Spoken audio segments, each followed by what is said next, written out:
Part of the reason I was assaulted was because of that camera, because I was being a witness, because I was documenting extreme violence. I stopped shooting pictures after that. My name is Layers-Sharai Mustatia, and I'm a film photographer. I shoot analog photography on an old school SLR camera. For me, it's a tool of recovery from complex post-traumatic stress. It is a medium for me to speak through. The work that I do to shoot my pictures reminds me of when I'm going to therapy and I'm talking with a therapist. So when I'm shooting film, I'm working through enormous, I can't even describe how big my fear and my anxiety is when I'm out shooting. But when I shoot, when I find something, when I hone in on something, I go for it.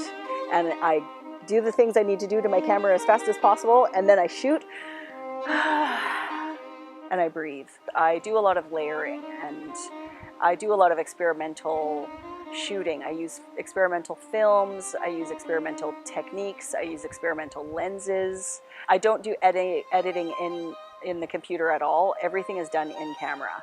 I'll shoot a whole roll of film, and then I'll rewind that film, and then I'll reshoot that roll of film as though it's a new roll of film. So when I get it back, I can see how I'm feeling when I do the first shoot compared to how I was feeling when I do the second shoot. The trauma that I have experienced in my life, it comes from my family life. I am Métis. I'm a Métis Korean Romanian. In 1991, I was coerced into giving my 2 children up for adoption. Their grandfather was an agent of Indian Affairs, and he did not like that his son was dating a half-breed. They said, if you don't do this, and we're going to make your life miserable. So I gave my children up. In 1992, I had a nervous breakdown. So in 92, I tried to kill myself. My second traumatic PTSD episode was when I was assaulted in 1999. I was a part of a forest defense organization. We were defending an ancient old-growth forest in a place called the Idaho Valley. One day, 100 loggers went up and beat us up, and I was videotaping the destruction. They did not like that I was doing that, so they beat me up, strangled me, nearly killed me, put me in the hospital. Then I was suing them, so I had to go see a lawyer.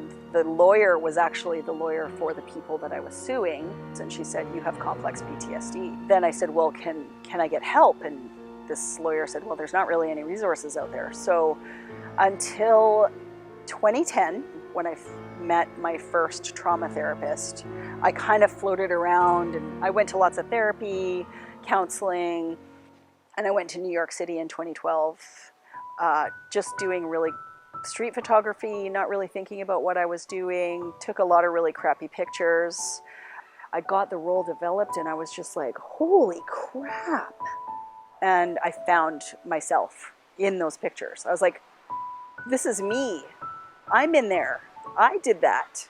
Holy cow, I'm going to keep doing this, and I'm never going to stop. And so that's where it all began for me.